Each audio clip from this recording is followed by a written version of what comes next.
no clinical evidence that's ever shown a probiotic can help with general gut health, i.e. increasing microbial diversity. To improve your gut health, Right. it's the plant diversity and the fermented food. Right.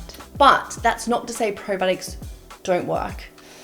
We just essentially have been using them incorrectly. Right. You know, all of the scientific studies out there, in fact, we have the World Gastro Organization have guidelines on probiotics, clinical guidelines. So there are these guidelines out there, Naomi. It's wild. It is frustrating when companies target people, you know, who are going through menopause and like make them think. In fact, there was a survey, I think it was like in 2,000 people, and they showed that menopausal women were spending the most on probiotics, and actually 20% of them were spending between, I think, 350 and 500 pounds a year, which is quite a lot. Yeah. Yet I think it was like 8 and 10 over the whole survey, people showed they weren't having any significant benefits, right? And it's just because we're not using them the right way. Right. So like if you want to, so you're replacing something that could easily already be there and not replacing what's not there. Exactly. Right. So it's kind of like supplements, right? So if you have iron deficiency, we don't go and recommend a vitamin D supplement. No. We expect the iron one. Yeah. You need to be very specific. So for menopause kind of symptoms people experience, there is a bit of evidence for recurrent thrush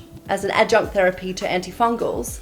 Having specific strains, again, it's not just any generic strain, Right. specific strains reduces recurrence by nearly 3 times Right. after six months. So Which they can be, again... sense. The science makes sense, doesn't it? But again, we need to be very specific, and I think that's where my recommendations for people is like, if you have any issues, right, and you're like, I want to try a probiotic, or a company saying, look, this is for women's health, you need to ask them, has there been a human clinical trial or a blinded clinical trial with a placebo to take out that effect?